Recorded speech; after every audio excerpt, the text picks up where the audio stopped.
we need to talk about a crisis that's unfolding right now across a huge stretch of Africa.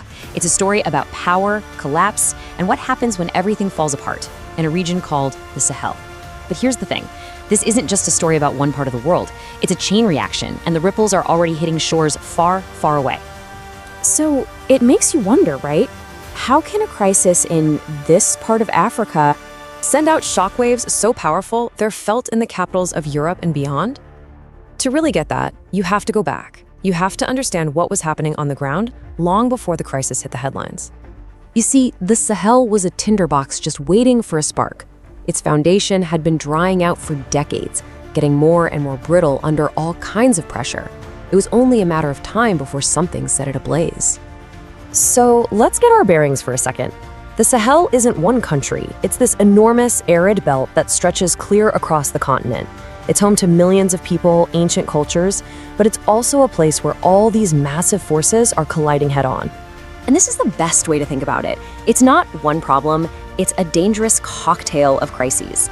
You've got crippling poverty, you've got the brutal effects of climate change, you've got governments that are barely holding on, and then into that toxic mix, you pour the poison of violent extremism. And the worst part? Each problem just makes the others worse. It's a vicious, devastating cycle. And a cycle like that, well, it creates an opening, an opportunity for the first real domino to fall. Because wherever you find chaos, you will always find people ready to use it to their advantage. This quote right here, it gets to the absolute heart of it. These extremist groups didn't just pop up out of thin air. No, they were smart. They found the cracks in society, the places where the government was absent, the arguments between neighbors over a little bit of water or land, and they wedged themselves right in. They brought their own brutal form of order to the chaos, and their ideology found very fertile ground to grow. So, with these groups taking over huge areas and governments totally unable to protect their own citizens, something had to break. People's faith in their leaders just evaporated.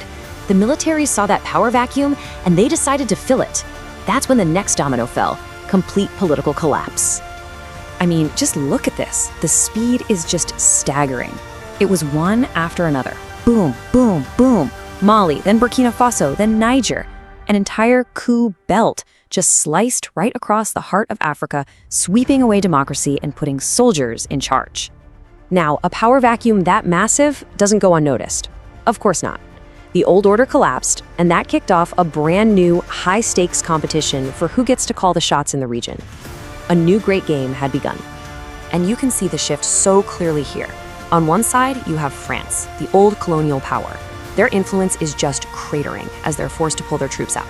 And who steps right into their shoes? Russia, often using private military groups like Wagner. Think of them as soldiers for hire, who trade security for access to valuable resources. The whole map of power is being redrawn before our eyes. But underneath all the geopolitics, underneath the coups, there's an even deeper force pushing all of this along. It's a silent catalyst, a threat multiplier that makes every other problem worse. And it's the climate itself.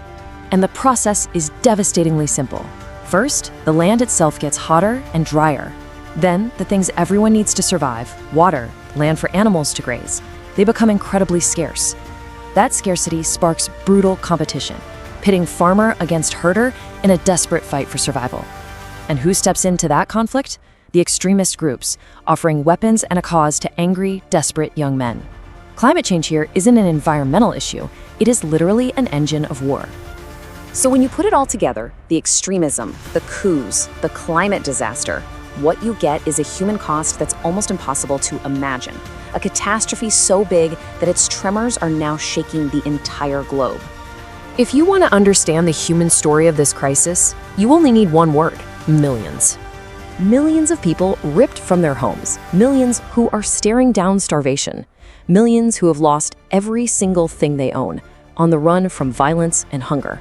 That's the real consequence of that cocktail of crises. This is the human price. And this is why the world simply cannot afford to look away. This instability creates safe havens for terror networks to plot and to grow. The sheer desperation fuels waves of migration, many trying to make it to Europe. And the chaos? It bleeds over borders, threatening to pull down neighboring countries too. This is not a local problem. It is a tangled global mess. So we're left with this: the Sahel has become a test for all of us. It's a place where all the biggest challenges of our time, climate change, global power struggles, government collapse, have crashed together in a perfect storm. The question is no longer if the world will feel the effects. That's already happening. The question is, what will the world do about it? Will we find a real solution, or will we just sit back and watch the tremors from this crisis get stronger and stronger? At Geotectonics, our mission is to uncover these profound tectonic shifts, offering clarity in a world of complexity. If this analysis deepened your understanding, please like this video to support our work, share it with others who seek real insight, and subscribe to Geotectonics to ensure you never miss our next deep dive. We'll continue to explore the crucial geopolitical movements that define our time. Thank you for joining us.